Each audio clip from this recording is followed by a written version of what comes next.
In this video, I'm going to show you a demo of a practical project using a SCADA software, that is Ignition software from Inductive Automation. Now, this might be a long demo, but I'm going to cover the steps needed to transfer data from a PLC to the SCADA software. What you see on the screen is a general layout of how a SCADA project looks like. There are obviously many other ways to show a SCADA system, and it can be more complicated than this, including many devices and software.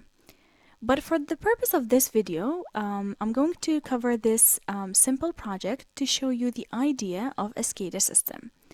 Now, in any SCADA system, you have a process of any kind. So in this example here, I have a conveyor belt with a couple of boxes, maybe to sort them out. I also have some sensors, and everything here is in the field level. Now, obviously, we have a controller to control the process, and for the PLC controller, we have a PLC programming software. Now, in order to send the data to a SCADA software, we usually use an OPC server in order to transfer data from the PLC through the PLC programming software all the way to a SCADA software. Now, for our example, I am going to use Ignition software here in this part as our SCADA software. And in this demo, I'm going to focus on this area here. So I am going to show you how to add a PLC into an OPC server and then accessing that using Ignition Gateway webpage. Because regardless of the PLC you're using, regardless of the manufacturing, the process from here to SCADA software is the same. So you just need to add the PLC into an OPC server. Sometimes oftentimes, PLC manufacturer provides an OPC server for their products, and then you add it into the Ignition Gateway to see or to monitor data in real time. So the first step is to connect to an OPC server. Now, Ignition software has a built-in OPC UA server to enable the connection to popular PLCs. So here, Ignition OPC UA server.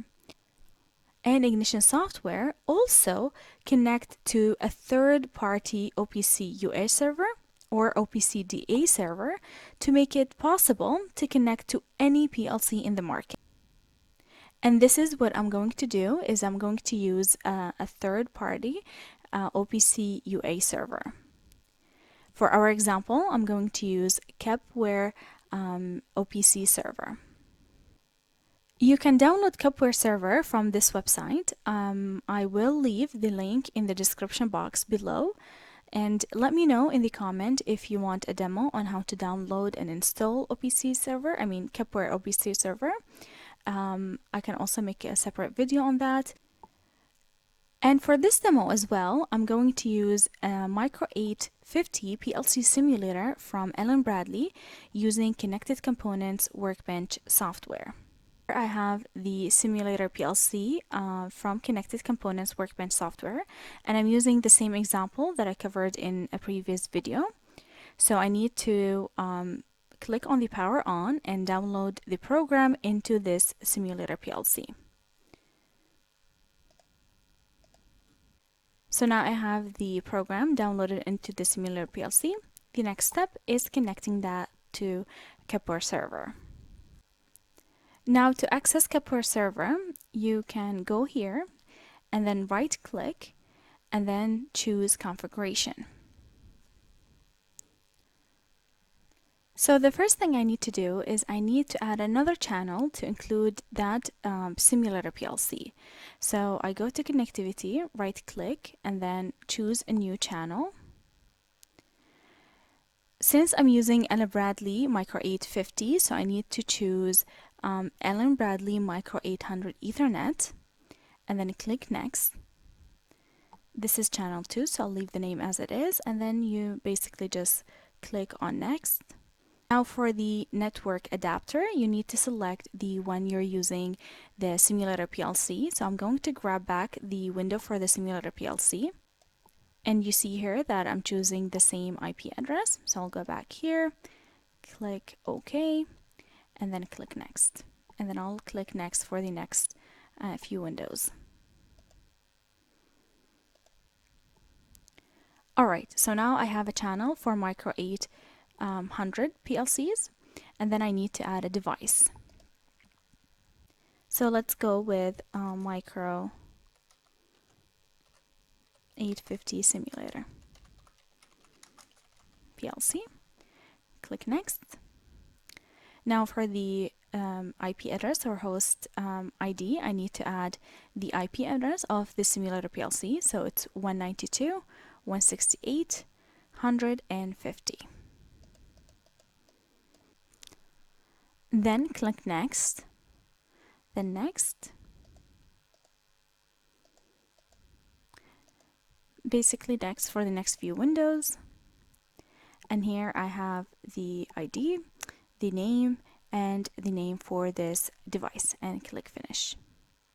The last step is to add tags. What are the specific data that I want to access?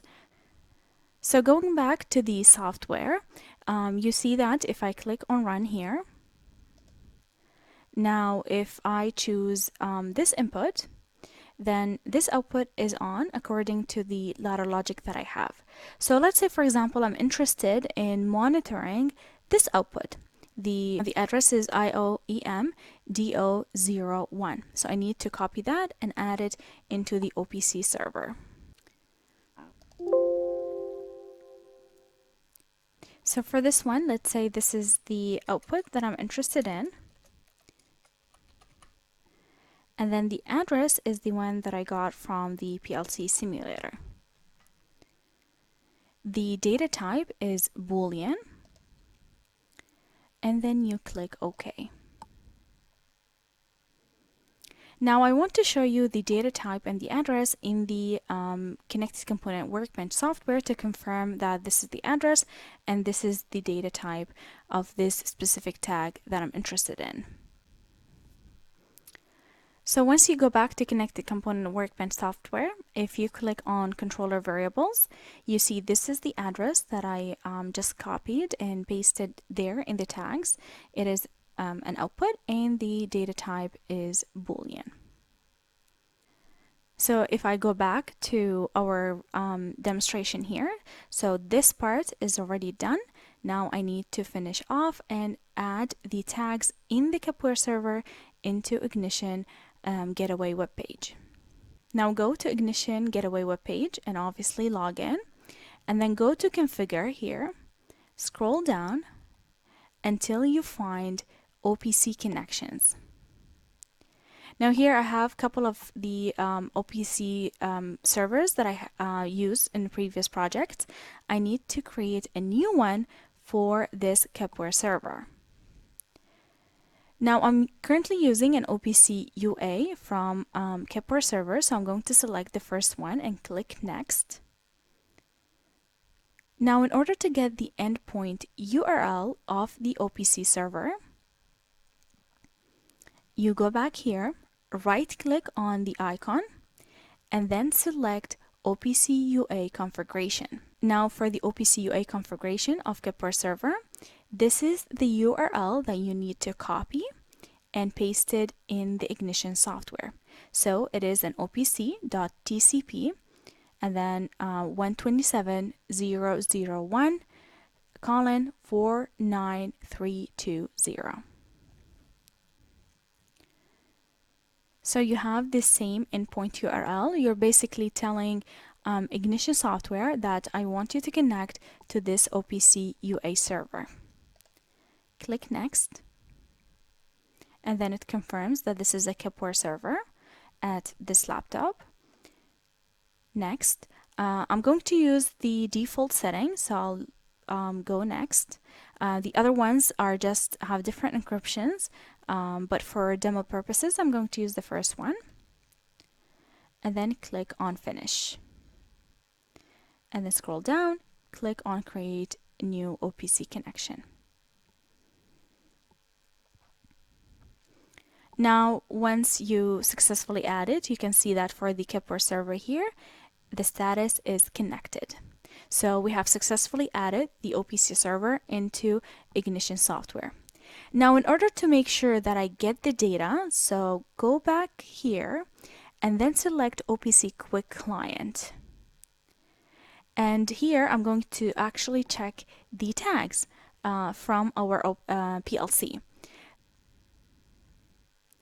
You click on Fresh here, then you click on the plus sign beside KEPServer, then to Channel 2 is where I have the Micro 850 simulator. Then you click on Micro 850 Simulator PLC.